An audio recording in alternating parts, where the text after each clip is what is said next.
what if we were to do something that's never been done before, such as starting a keynote early? Now, I have been told that the best crackers in the world can do this in 60 minutes. I need someone who can do it in 60 seconds. You're kidding. Afraid not. Go. I need you to access the system. Give you full access to their system. You have to access that system. It's not the least accessible system. What's the holdup? Just accessing the system. Angela, I have access to system. She was murdered, and we believe it might have to do with whatever it was she was trying to access from your system.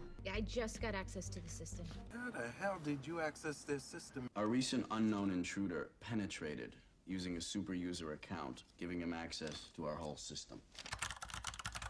Marshal, do whatever it takes to break that encryption. And this may just be what we need to break the encryption. They did manage to break the uplink downlink encryption. They're paying hackers to break the encryption. Once we break the encryption, How long before they break your encryption? An encryption like a code? Yes, ma'am. 2 different systems of encryption. Encryption I've never seen. Somebody asked for my encryption key. That's not uncommon, is it?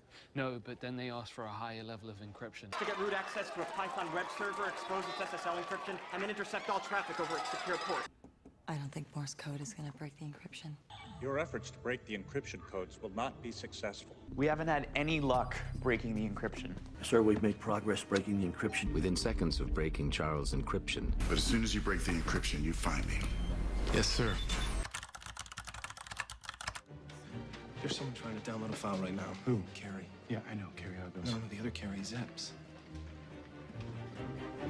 Downloading the file, slowest speed possible. Downloading the file right now. Download the files. Can't we just download his file? Then I'll download the files. We are downloading all files. I cannot allow you to download my files. Downloaded a file illegally? Hugo downloaded the files before he got shot. he downloaded a file. He downloaded a file. And then I downloaded a file. You got 30 seconds to download that file. You copy? Download your file. Downloading secure files. Yes.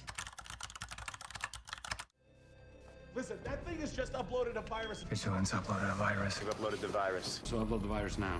Upload the virus. I uploaded the same virus. And I'll upload a virus. Unfortunately, I'm gonna need the mainframe security code, which is tattooed on the king's lower back. Sir, he's uploading the virus. Everything but the virus. I gave it a virus. Computer virus. It works like a computer virus. It's a computer virus. A hacker planted the virus. Okay, this is what we want. If you guys are getting paranoid and logging off the network. Logging off. Just logging off. Please. All right, let's teach a lesson about DMCA violations first and foremost, everybody. Welcome to CircleCityCon, track 1. I am Ray Redacted. This is the complete history of hacking and freaking. And what we're going to be talking about today is really 5 or 6 generations of hacking. And we're going to try to do this very, very quickly in under 3,000 seconds, actually. So in the interest of that time, who am I? If you recognize my voice, it's probably from the Tribe of Hackers podcast. Recently, I became a producer for the show Darknet Diaries, which is a podcast as well. I'm also involved in some nonprofits for InfoSec, like Mental Health Hackers and Diana Initiative and Hacking is Not a Crime and some other things like that. But nobody cares about that. We're here to talk about the history of hacking. Now, this talk kind of evolved as a joke, making fun of a Twitter thread where people were talking about 5th generation cyber defenses, 6th generation exploits, a lot around marketing FUD, okay, fear, uncertainty, and doubt.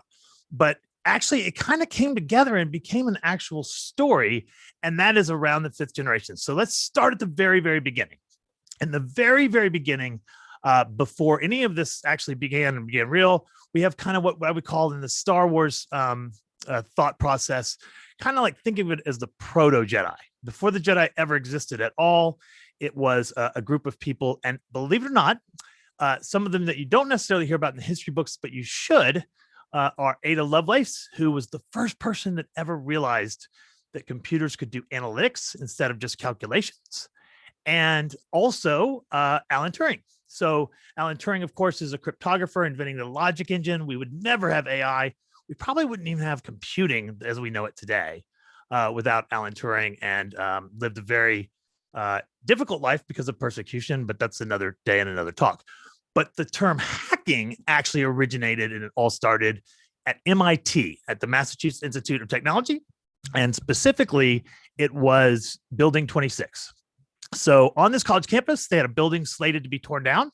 And whenever college kids know that there's a building about to be torn down, they invaded it and basically took it over. And they did what all college kids do.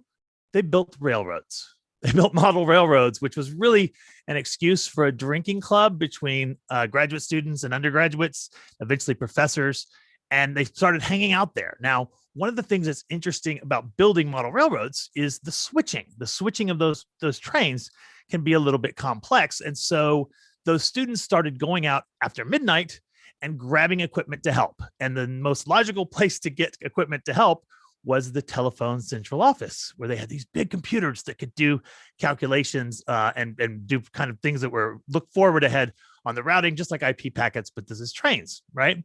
And ultimately, this is where a lot of the founding fathers of people really started some of the ideas that we have, the birth of AI, the kind of the first real video games and Lisp.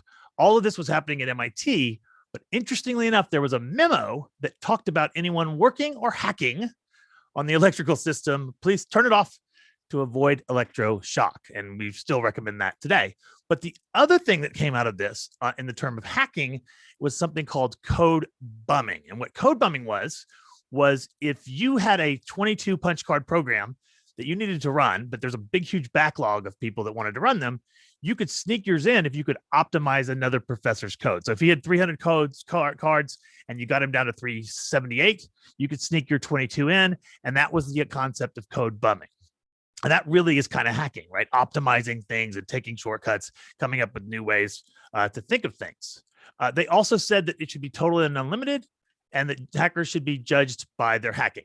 Also promoted to mistrust authority as well.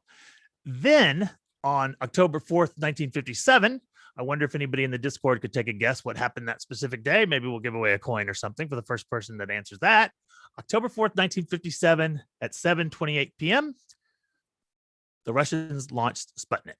And the collective reaction of the American public and the American scientific community was to freak out, okay? Because Sputnik was very scary, because if they could put a satellite in the air over the United States, they could probably put a weapon there as well. And so the response, which was somewhat of a very, very swift and severe response, was to basically to launch what became known as Department of Defense Directive 5105.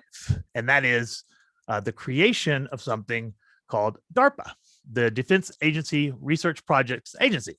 And DARPA was a couple different things around pure research and around development. But one of the most important things they did was Project Mac.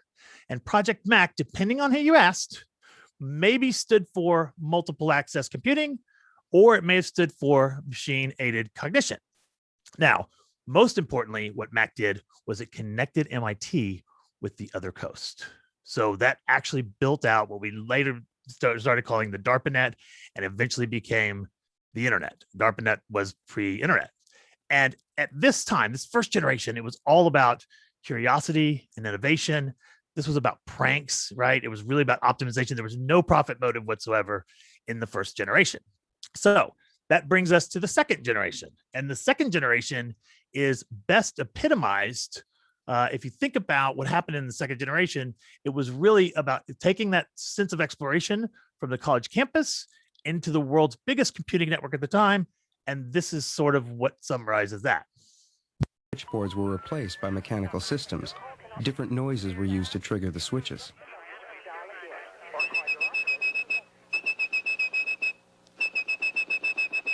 If you had perfect pitch like blind phone freak Joe and Grecia, you could whistle calls through the network. Let's see if I make it this time. This is really hard to do. It sounded like all the tones were present, so the phone should be ringing about now. Okay, it hit the phone. It just takes a little while. He even showed off his skills for the local media. From his one phone to a town in Illinois and back to his other phone, a 1,000-mile phone call by whistling. Joe Ingresia says he used to do these things because he is fascinated by the technology. And of course, this was actually the age of freaking. This became known as freaking. And the person that we just saw just there was known as Joe Ingrassia, he actually legally changed his name to Joy Bubbles. And he actually was featured in the movie Sneakers, if you've ever seen that movie before. He was a ham radio enthusiast and had perfect pitch. And it was a group of folks called the Blind Freakers, because they would go to summer camps and meet kids from all over the United States, and they wanted to call each other. And this is how they taught each other to do it. It was basically to take over the phone system, and then thus born the age of freaking. And of course, it was all about exploring a monopolistic culture in the United States called Bell.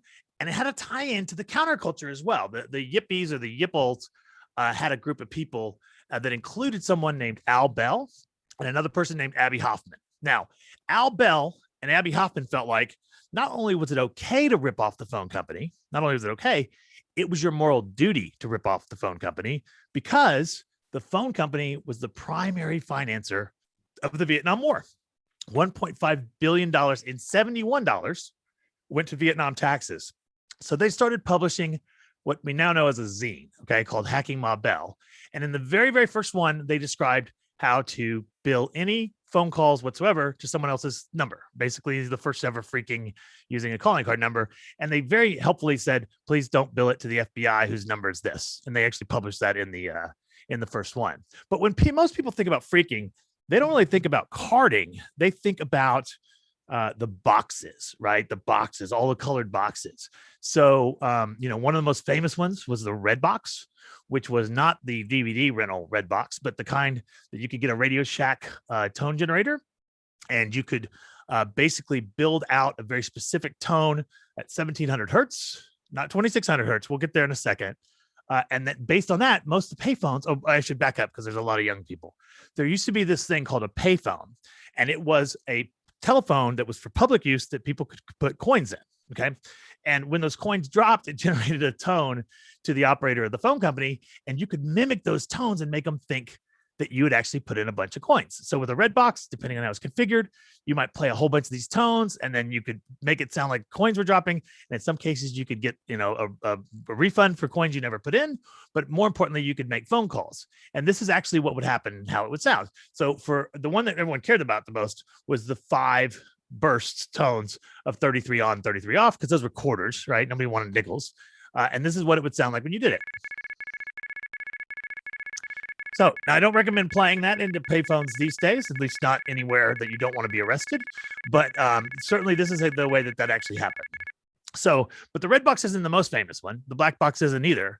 The most famous one of all was the Blue Box. Now, the Blue Box was based on the idea that telephones used to have something called in-band signaling, okay, meaning that the signaling was in the same medium as the actual carrier, the voices were as well. And Bell had figured out that humans would never make a tone at 2600 hertz because it's a really unnatural tone in human language. And so what they decided to do was use 2600 hertz to basically be the in-band signaling for operators, et cetera. And people very quickly figured this out and realized that if you did a tone generation at 2600 hertz, you could do all kinds of funny things. You could become an operator. You could grab trunks. You could knock people off phone lines. You could definitely make long distance phone calls, et cetera. So all of that kind of built up until October of 1971, when Esquire magazine published an article called Secrets of the Little Blue Box. Now, the author of Secrets of the Little Blue Box actually somewhat obscured some of the details so that they wouldn't be sued by the phone company. But smart people read between the lines and realized he's talking about something real. So even though the plans and schematics described something somewhat fictional, it was all kind of tongue-in-cheek. This was a mass market spreading of information that taught people how to blue box. And one person in particular saw it and had a reaction like this. Well, as I was talking to Steve Jobs on the phone, I said, it occurred to me that, wait a minute, they're giving too much information about certain frequencies and certain codes. There's too much information here. This doesn't sound right for a fiction. And so we decided to go check some of it out. So on a Sunday, we went to, where's the technical library you could sneak into on a Sunday? Well, we picked the Stanford Linear Accelerator Center. No question, you go to any of these places, in the high research, the very pure theoretical research type places, And boy, I'll tell you, there's no such thing as a closed door or a locked door, so we always found our way in. And we'd go up to the library and read all the computer magazines every week, and we found a book on the telephone system, and it had the same frequencies that were mentioned in this article that was called Fiction. And we looked at each other and realized that we had stumbled onto something that was not fiction. So that, of course, is Steve Wozniak. He was the engineer behind Apple, but he's also paired with a non-engineer sales type person who has a different take on what happened. One of the things that Woz and I did was we built blue boxes. They were devices that you could build. You know, when you make a long-distance phone call in the background, you hear doo-doo-doo-doo-doo-doo. Those are the telephone computers actually signaling each other, sending information to each other to set up your call. There used to be a way to fool the entire telephone system into thinking you were a telephone computer and to open up itself and let you call anywhere in the world for free. And these were illegal, I have to add. But in spite of that, we were so fascinated by them that Woz and I actually figured out how to build one. We built the best one in the world. It was the first digital blue box in the world. But it was the magic of the fact that two teenagers could build this box for $100 worth of parts and control hundreds of billions of dollars of infrastructure in the entire telephone network in the whole world. That was magical. And experiences like that taught us the power of ideas, the power of understanding that if you could build this box, you can control hundreds of millions of dollars worth of telephone infrastructure around the world. That's a powerful thing. And that, if we hadn't have made blue boxes, there would have been no Apple. There would have been no Apple. I mean, think about that for a second. They wanted a little tiny device that could control billions of dollars worth of infrastructure. And that's the way they founded Apple, was using some of that money from selling those. So, and by the way, Wozniak's original blue box had a warranty. So if you opened it up, there was a little slip of paper inside, if it was authentic, that had a secret message. Actually, let's ask the Discord what the secret message was. Whoever gets that one, we'll give a coin to. There was a secret message inside the blue box, and if you had that, you got a warranty. So he had a digital, and it was a warranty. So Bell had a problem, and the problem was people were spending $400 or $500 to steal from the phone company, and it was becoming very popular with the mafia. But it's still a nuisance. Okay, it's not like 100,000 kids are going to try this, because kids don't have access to making that tone. And, you know, they can't do that if they wanted to, right? Surely we wouldn't have to worry about teenagers. But then General Mills decided to ship a whistle in their cereals that it turned out could generate that 2600 hertz tone. So suddenly all over the US, kids were playing with this. And one of the easiest ways to play with it was just to walk by a bank of payphones and blow in this whistle, because it would knock everyone off the payphone. If you blew it loud enough, you would knock all these businessmen off their phones. So it became very, very popular, and it took off quite a bit. Now, the early pioneers in this area were people like Ian Murphy, Kevin Paulson, and Brad Carter. Ian Murphy decided he didn't like people paying for long distance, so he reprogrammed all the phone switches in North America so that they always thought it was 2 a.m. Okay, basically giving everybody free phone calls. He loves to brag about being the first ever convicted cyber felon, etc. So this became the age of freaking, and it was all about exploring the telephone system to learn more and more about it. Now, when you were trying to do this, you were looking for certain things. You were looking for a lot of different tricks around being able to do simultaneous seizures, always busy numbers, always ringing numbers, but the grand prize were loops and bridges. So what loops and bridges were these were special phone numbers, where the testing phone numbers, where you could actually bridge two different numbers together, or even allow multiple loops would be looping two different numbers together, and bridges would be multiple parties that are out there. And if you look at the deviant behavior psychology book, they talk about the fact that freakers were desperately looking for these that are basically, for all practical purposes, conference calls, right? They were looking for conference calls where multiple people could dial in, especially toll free. And we spent so much of our lives chasing these things down, only to grow up to hate every single conference call that we're on. So that's kind of the irony of that side. So that was the second age. And then that brings us to the third generation. Now, the third generation is loosely defined as starting in the 80s, probably 1984. Okay. And most people know that's when 2600 started being published. That's when a lot of groups were formed. 1984 was a special number anyway. But what most people don't realize is the huge impact on our entire hacking culture by this.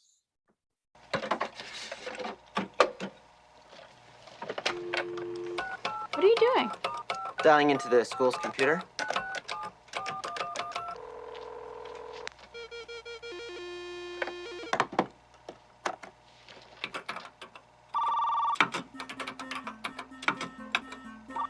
They change the password every couple of weeks, but I know where they write it down.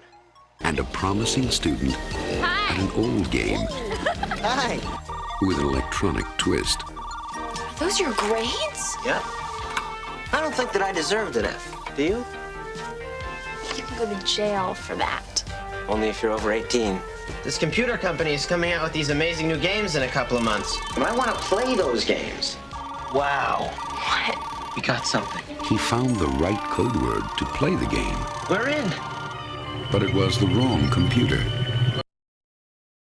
And of course, that's war games. I can't really necessarily make that a challenge, but what war games taught a lot of very interesting lessons. First and foremost, it taught kids that by mass dialing a bunch of numbers, you will find carrier tones. That became known as war dialing, actually named after this movie. So what you would do is you would blast an entire NPA and XX, usually at night, looking for modem sounds, like the ringing of a carrier tone.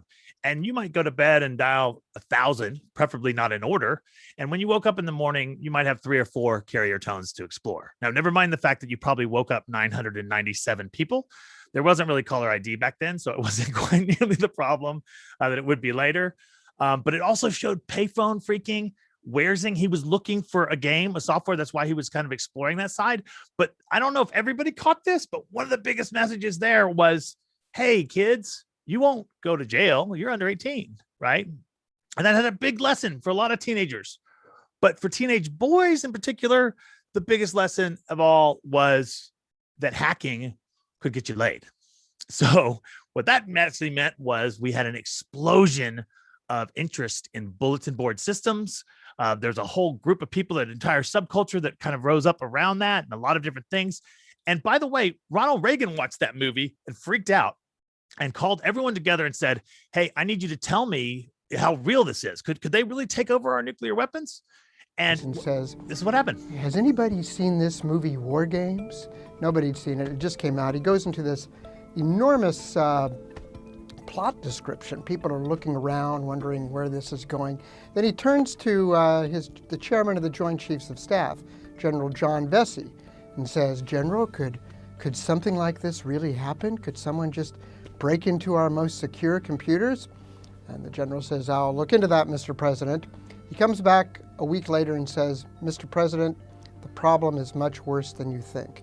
This leads to the government's first presidential directive on computer security. So of course, that was the some of the earlier laws that were particularly not necessarily so good. But also, this was when the magazine 2600 started being published. That's the Hacker Quarterly that's still published to this day. That, of course, number is named after the Hertz tone that we just heard on the blue box side. In addition, so what would happen on these bulletin boards is you would dial up and there'd be a hidden secret area that no one knew about called the HPP section. And that would be the hacking, freaking, and piracy section. And in this area, this is where you could get the goods. Okay. The goods were text files or T files or G files about how to do shenanigans. Now, not just anybody got to get into those areas because we don't want any cops in here. Right. So what you would do to prove yourself from an OPSEC standpoint is there was an actual way of kind of showing off to people that you were in the know. And that was to use something called leet speak. Believe it or not, this is when people started using that term. And the idea was that you could recognize another guy that was kind of into this particular scene because they would use these numbers instead of letters, or, they're basically glyphs and reflections, et cetera. Now, the other thing that's kind of interesting about this era is this is the first time we ever heard the term 0 day, but 0 day did not refer at that time to an unpatched exploit. It actually referred to software that had never been released before. So if you had 3-day wares and I had 2-day wares, Oddjob had 0-day wares, that was unreleased. It wasn't even in the store yet. And of course, that later went on to mean unpatched exploits as well, which are also considered 0 days. But also, this was a great place for people to learn and an 8-bit learning sandbox about how to remove copy protection. So groups started forming about teaching that, about trading wares with the Z, again, part elite speak. And basically they would have these advertisements where you would actually list, these are people's home phone numbers. And in some cases, their phone numbers only worked after 10 p.m. because they didn't want their mom to know what they were doing. And so some cases that would be it. So I think it's fascinating when you go through some of these crack screens to see these numbers, and they're actually still around in some cases. And if you call a pizza place and say, hey, did you know you guys used to be a major wares board for the CDC? No, they never know. They never remembered. But anyway, so these groups started kind of forming loose affiliations. They became known as cracking groups like Fahrenheit 451 and Frozen Crew, and that eventually became hacking groups. Like now the thing about hacking groups was you wanted a really scary name. So things like Legion of Doom, okay, or Cult of the Dead Cow, which, by the way, if your mom found files from the Cult of the Dead Cow, she was really worried about you because she thought you were in a cult. But I digress. And of course, these guys were pranksters. They were fun. They were a bit anarchistic, but they kind of had good hearts, etc. We always think in terms of the distribution of Black Orifice and at actually DEF CON. Okay, that's a speak and spell, by the way, for you young kids. That's a very interesting computing device. And basically, this is really kind of the height of the growth and expansion of freaking into BBSs and that knowledge expansion. And we think about things like Blue Beep, a lot of programs that are out there that were like perfect for doing these. Then you could get all kinds of programs, both on the Commodore, the Apple II, and for the wealthy kids, maybe the IBM, that would actually generate tones and do a lot of this exploration. But it wasn't the internet. So it was still calling BBSs one line at a time and waiting for them to eventually link up. So that brings us now to basically the 4th generation. Now, there's a lot of contention about when the 4th generation started. Many people think it started on September 5th, 1995. Hack the planet. Hack the planet! It's not just something they do. Sure this sweet machine's not going to waste? Are you challenging me? It's who they are. I win, you wear a dress on our date. And if I win, so do you. They can crack any code.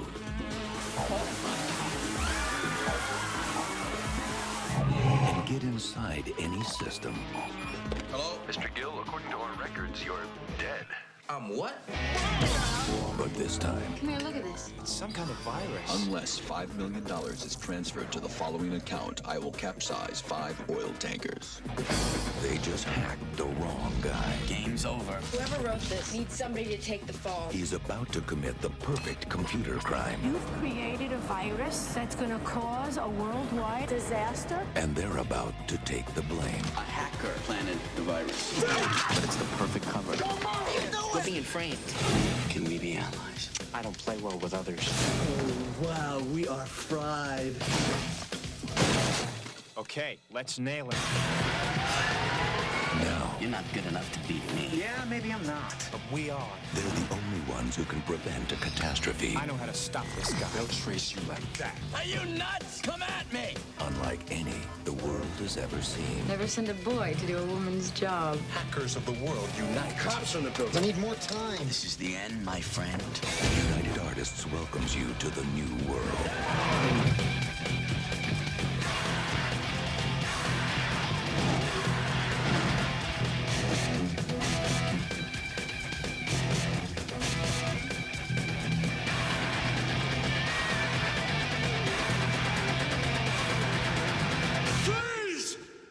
Makes you want to watch that movie tonight, doesn't it? I bet. So just like Matthew Broderick as David Lightman had inspired a whole bunch of teenagers to join BBSs, when it came to September 15th, 1995, that also inspired an entire generation of hackers. As a matter of fact, there are a lot of hackers that only remember that as kind of being the start. As cheesy as that movie was, it actually did become somewhat of a recruiting tool for people that were curious about computers as it became much more accessible.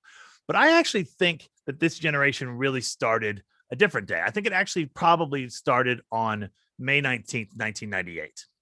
Now, on May 19th, 1998, what happened was Congress had hearings where they were wanting to talk about infrastructure and about cybercrime and about hackers and about whether they knew it or not, BGP.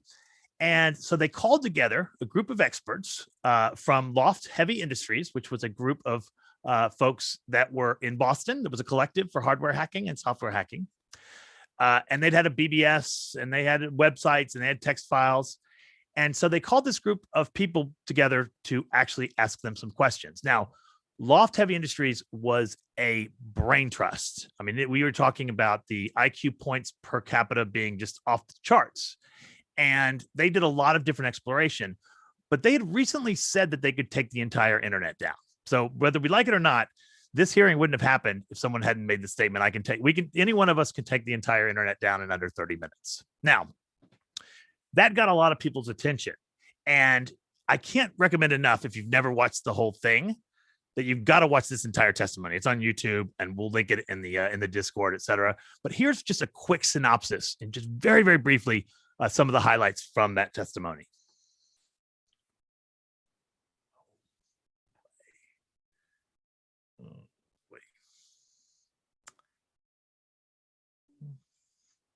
Well, I thought I did have that, but it's not playing. Okay, well, at any rate, this is a group of folks that actually talked to Fred Thompson, the guy from Law and Order. Believe it or not, I'm not quite sure why that video is not playing, but and they were basically, you heard all these crazy terms that we would know today. It was the first time somebody called hackers rock stars. Okay, they used that actual term. It was also the first time that people had actually referred to. He was talking about BGP exploits and the taking down the entire internet. They were talking about O-Days and Microsoft's responsibilities. And of course, all these guys grew up and went on to become thought influencers in InfoSec. They're all on they're all on Twitter today, et cetera, that's out there. And I will link to the shorter video as well. I'm not quite sure what happened there, but I think it's because of codec issue. But anyway, well, hopefully that won't happen again. There it is. They'll be using their hacker names of Mudge, Weld, Brian Oblivion, Kingpin, Space Rogue, Tan, and Stefan. I hope my grandkids don't ask me who my witnesses were today, and especially in light of the fact that the Washington Post described you as rock stars of the computer hacking elite. The person who breaks into the systems and undermines the network security, and that's what I do in my day job. Unfortunately, many times they would not improve the software until we actually went public with the findings. Within 30 minutes, the 7 of you could make the internet unusable for the entire nation. Is that correct? That's correct. Actually, one of us with just a few packets. Many of the problems that are out there that contribute to this lack of security are extremely simple. Buffer overflows are spottable in source code. In your testimony that given 30 minutes, you might be able to render the internet unusable. What can we do? What try to protect against that? The one method of doing that we were referencing there are several. There are dozens of them actually. This is definitely a double-edged sword because when you give the information out, right, other people can figure out how to exploit it. Yeah. However, if you don't give the information out, the people out there can't protect themselves.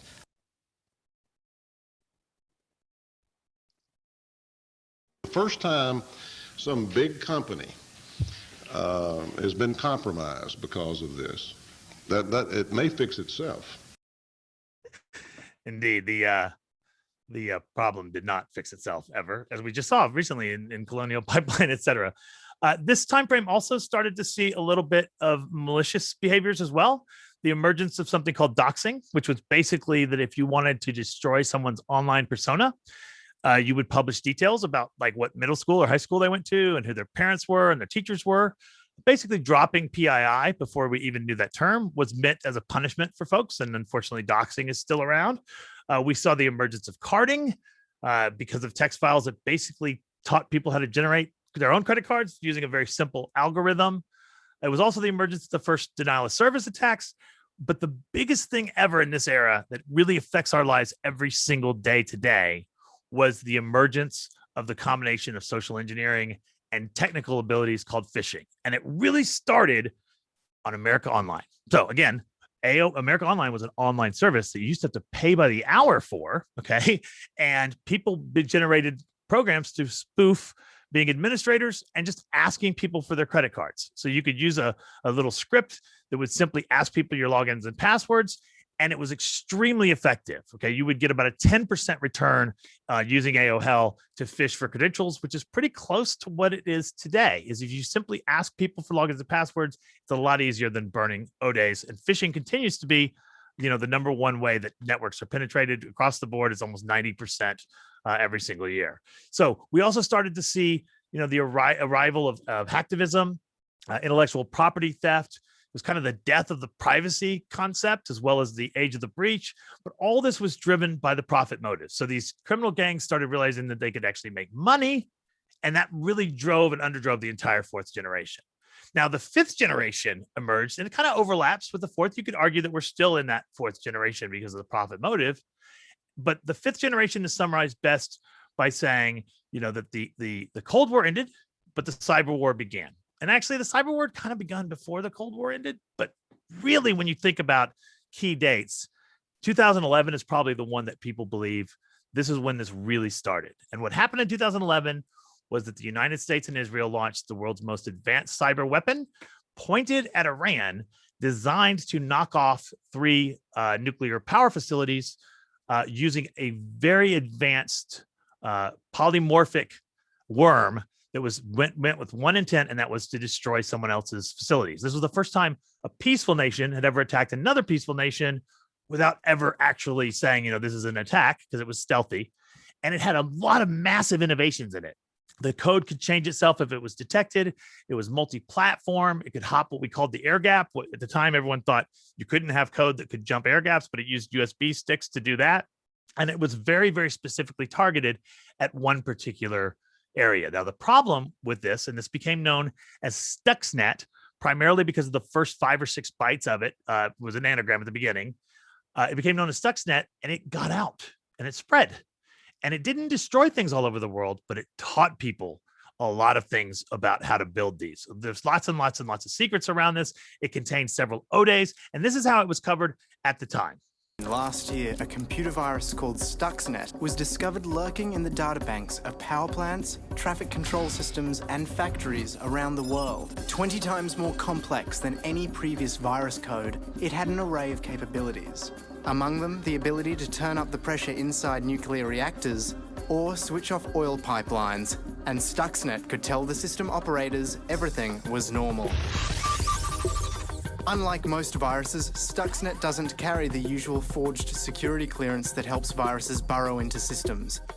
It actually had a real clearance, stolen from one of the most reputable computer technology companies in the world. It exploited security gaps that system creators are unaware of. These holes are known as 0 days, and the most successful viruses exploit them. The details of a 0 day can be sold on the black market for $100,000. Stuxnet took advantage of 20 0 days. To shut down the centrifuges that spin nuclear material at Iran's enrichment facilities. Stuxnet was a weapon, the first to be made entirely out of code. The most important question may not be who designed it, but who will redesign it. The evolution has been so fast that 9 months after its detection, the first virus that could crash power grids or destroy oil pipelines is available online for anyone to download and tinker with. It's an open source weapon, and there's no way of knowing who will use it or what they will use it for. Of course, we now know exactly what those O-days were that were actually deployed and what the effect of this. But this was, of course, nation-state actors. This was the first time we really saw the emergence of nation-state actors on the global stage. And by the way, with this term, nation-state actors, just a tip, you never use an acronym for this, because if you use that acronym, it means something else completely. But that's actually government groups or government finance groups that are actually causing harm. And really, this built up to November 24th, 2014, when all of the employees at Sony Pictures Entertainment came into work one day and saw that their computers had been wiped and replaced with a somewhat badly written threatening message basically causing mass destruction at Sony Pictures Entertainment. Now, there are some lessons that should be learned here. The biggest one is the asymmetrical nature of cyber warfare, which is basically a military term that says one side is unevenly matched, but can cause equal amount of damage. So if you can cause me $1 million worth of damage for $100 of your expenditure, that's going to be asymmetrical because it's going to cost me so much more to defend. So not only was it asymmetrical, but Sony's chief of security had actually made the mistake of telling people that, hey, listen, I'm not going to invest 10 million bucks to try to prevent every breach, because what's the worst thing that could happen? It could be $1 million loss. And of course, we know it was closer to $800 million when it was all said and done. And that actually speaks to the fact that risk assessment is hard to do, right? Just like attribution, it can be very difficult to do. But Sony also had a lesson to be learned about alarms, because they had FireEye, they had Cisco, they had even Palo Alto. They had a ton of alarms going off, right? Some people say it was over 10,000 alarms, but they were ignoring them, because when you get that many alarms, you get alarm fatigue, or you just basically filter them out. And they didn't even catch the exfil either. That's when the data was being moved. We're talking about almost a terabyte of very, very personal data, scripts, movie files, just basically the most nightmare scenario ever for an entertainment company.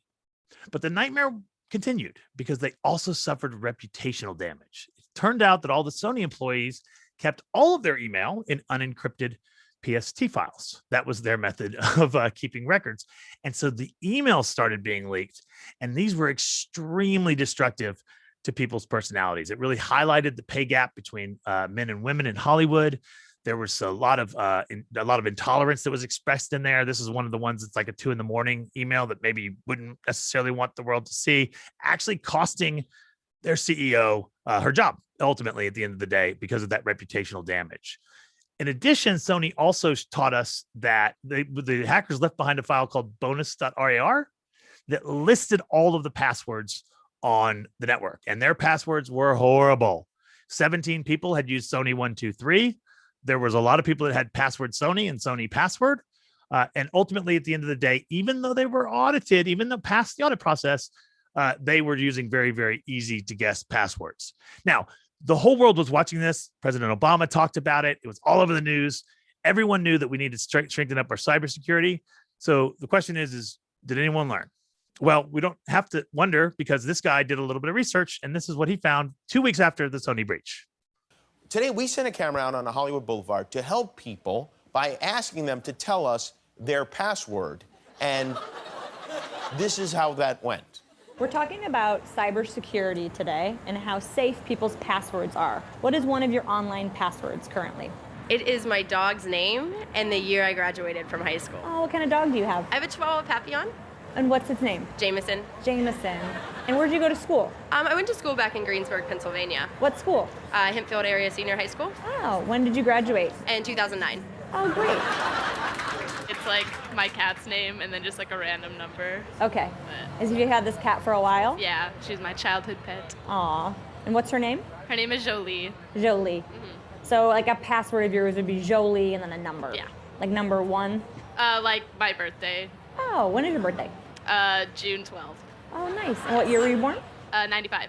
Oh, great. Mm-hmm. So Jolie, 6, 12, 95. So I think you kind of get the gist of that. And that is that people, even then, were using very, very easy passwords, and it was easy to social engineer them out. But there was this explosion of APT groups. That's what they're called, advanced persistent threat groups, with lots of interesting names and numbers. The North Korean group that did Sony came to be known as Lazarus. But there's also a huge group of these that you could actually find if you go to apt.threattracking.com. There's a very, very extensive spreadsheet and list at apt.threattracking.com that actually gives you very up-to-date collaborative information. And the one that most people think about a lot is APT1, which is in the People's Liberation Army's 61398, which is housed in this specific building that they call an apartment complex. But when you approach that apartment complex, you rapidly see that it is not exactly like any other apartment complex you've seen before, because the security forces are armed and will chase you down the street if you get too close. And so that ultimately, that group, the APT1, was tied to some major breaches like Anthem Healthcare, probably Equifax, and of course the OPM, which is the Office of Personnel Management Budget. OPM was the government source that kept track of both people that were applying for clearance and their references. So there was a lot of very, very deep PII in the OPM data breach for anyone that had sought security clearances, and also their neighbors and relatives that they'd put down, basically as a list. This built up, that type of particular breach built up to something called Equifax, which was one of the biggest and worst ones in the United States because it probably contained your data. Most likely it did contain your data. Fortunately or unfortunately, Equifax wasn't dumped to the world. It was weaponized for other purposes, right? So that we know for a fact that this was most likely China because of the fact that none of it has really gotten out. They want to just hoard that data and use it basically for recruitment or extortion, or to know whether somebody's hidden or not. Then, of course, everything escalated very much when we talk about, as the election approached, the DNC breach, which was probably something that you are sick and tired of ever hearing about, but ultimately was a group of Russian hackers that began, just like most of them began, with phishing. Now, most people think that the origin of a lot of this was the Podesta Fish. Not quite. There's a little bit more to it than that. But the Podesta Fish was actually relatively sophisticated. I know it's very popular to make fun of the users or to user shame on phishing, but if you look at what he actually clicked, it actually looked like it came from Google, okay? And it actually had his photo and his profile embedded in there, right? And it looked like it came from, it was a security alert. And so, of course, he called his security guy and said, this seems weird.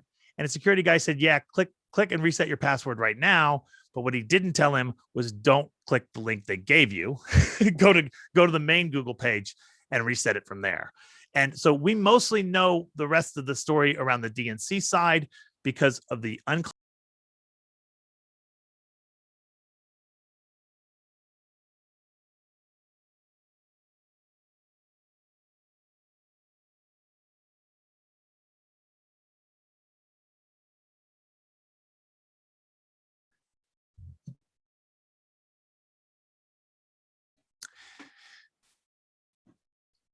Okay, I think we're back there. That was a little bit of the Russians not wanting to have us have this discussion, I suppose. That was the that was the concern that's there. I'm not quite sure where it cut off, so I'm just going to back up for just a second and say the shadow brokers were trying to embarrass the USA, and ultimately the release of the tools that led to some very advanced weapons using things like Eternal Blue. And a lot of the tools that were leaked by the shadow brokers became part of ransomware in the future. Let me just verify real quick that my sound is coming through. 1 second. All right. So ultimately, these were advanced hacking tools, and this became kind of a war of escalation between kind of trying to embarrass the United States, trying to wreak havoc, etc. And we know who shadow brokers were. I mean, it's not exactly nuclear science to try to speculate who that was. And ultimately that led to NotPetya, to WannaCry, to a lot of the really bad attacks that most of you probably remember because it really wasn't that long ago at all. Ultimately, leading up to WannaCry and that actually being killed by a sinkhole. So when we think about the 5th generation defenses, what those 5th generation defenses was, ultimately at the end of the day, we have to, as cybersecurity professionals, defend from an incredibly diverse threat landscape. It includes script kiddies. There's a significant labor shortage that are out there. It has nation states, sophisticated cyber gangs, all of these types of things. And it's very difficult to defend from that range of opponents, right? And so what we're doing is we're always looking for magic bullets. Now, I'm not going to say blockchain because I have to pay a fine if I use that word on a slide, but certainly a lot of people are thinking about machine learning and artificial intelligence. The problem with those types of defenses is that the biggest challenge we have out in the marketplace is not necessarily artificial intelligence. I mean, you can have an absolutely huge budget that could have all kinds of components to it, that has all kinds of NIST conformance, everything else. At the end of the day, that's not going to do you any good at all if people are still reusing their passwords, which is the number one or number two problem from data breaches, is that people are still using the Yahoo passwords and the LinkedIn database to penetrate systems that are in production today. And we know that that a very large percentage of people continue to reuse their same passwords. And the reason we know that is because you can do surveys, but you can also just check for yourself in many cases if you have the password databases that the same ones that criminals are. So we know what the answer is. The answer around this is really to bring about strong passwords, to bring about multi-factor authentication and make people more situationally aware on phishing. But there's a bigger problem that we're facing today. And it's not necessarily a COVID problem, but it is a COVID era problem. And that is a lot of the folks that would like to see us fail. When I say us, I mean the cybersecurity community and anybody that believes in freedom and information are also facing influence operations. So the 2016 election meddling was destructive. It was definitely had a big impact on a lot of different things. But the 2020 was actually worse, because in 2020, those the same types of forces that were trying to sow discord were using a lot more legitimate channels to do so. So one of the biggest ideas is to find places where people are fractured and basically provoke people to fight amongst themselves. The classic example in 2016 was the Black Lives Matter movement. The Russians would stage basically protests and counter protests on Facebook to get people to show up and argue about an issue that is, particularly contentious. This is fighting a lot of disinformation, a lot of fake news in the real sense of fake news that's out there to cause Americans to fight each other, basically. And this also happens all over the world as well. We see that with Brexit. We see that with COVID anti-vaccinations, et cetera. And so this is the way that active measures are done. First and foremost, create a big lie, right? Once you have a big, huge lie, everything can revolve around that big, huge lie. And it has to be bold and it has to be repeated often. So if you hear a big lie that is repeated often, then you know that that may be part of an influence operation. Deny absolutely everything and play the long game. And of course, you want influential, useful idiots that are there. This can cause discord in a community like an InfoSec community or the IC or NATO. It doesn't matter what the size of the organization is. This is how you can actually sow dissent. And there's a great movie by Thomas Red on the active measures about this that really talks about it. At the end of the day, causing groups to basically destroy themselves from within by spreading rumors and disinformation is an extremely effective way to do that. Now, I'm not saying that the Russians have penetrated the InfoSec Twitters and are putting up sock puppets to try to cause people to have fights. I'm not saying they aren't either, by the way. I mean, the US certainly did that. We certainly had influence operations on other countries' web forums, basically to try to drive things, all right? But I am saying that there is a lot of discord and a lot of splintering and polarization that is not necessarily helpful to the cause. So when we think in terms of, when I go back and I think in terms of the entire architecture around this talk and this description is, was there 5 generations of hacking? Well, I would actually say there's 5 generations of hackers, right? Those are timeframes about basically when you discovered hacking, when you discovered the exploration side of that. But at the end of the day, right now, us together here, we're the 6th generation. Okay, we are being called upon now, or I'm calling upon you to hack the InfoSec community. Let me show you something. This is 7 years ago. By the way, does anyone know left to right who's in that photo? Just pop that in the Discord if you can name the people left to right. And this is 2 years ago. Again, left to right if you can name the photos, right? And so you can see that there's been a lot of growth and fun and development in this CircleCityCon crew that's out there. And this is where we are today, right? When I look out across the landscape of InfoSec, I see people that are fatigued. They're COVID fatigued, they're alarm fatigued, they're outrage fatigued because there's always a new outrage of the day. There's a little bit of burnout. Actually, there's a lot of burnout and being fractured. And that is not when we're at our strongest. Okay, that is not when we as a group can face this unique adversary landscape that is challenging all of us. And so to hack the InfoSec community, I would suggest we got to address burnout. We got to have real good mentorship, encouraging cooperation. And then the most important part of all is we have to pursue diversity and inclusiveness. Now, I won't get into it a lot because I ran out of time on the technical issue side, but just some of the things that I would recommend you look into if you're not familiar with any of this is Tanya Janka has an incredible amount of material around mentorship, and she started Cyber Mentoring Mondays. She hacks purple and we hack purple on Twitter. InfoSec Sherpa has a great talk called Empathy is the Service, which is really about how to learn and grow empathy. And then there's just a lot of things around the fact that diversity is our strength. If you have two teams together and one has diversity of backgrounds and thoughts, and one is completely, from the same exact backgrounds, that first team is going to win every single time. Diversity makes us stronger. We need more diverse voices. We need more newbies. We need more people from all different types of backgrounds all across the place, because it'll make us better. Not just because it's the right thing to do, which it is, but also because it will make us stronger and better that's out there. So what I would say to do in the 6th generation is let's smash those gates. Okay, let's lower the ladders. Let's support those newbies. Let's reach out and really try to bring in more people to help fight the good fight, so to speak.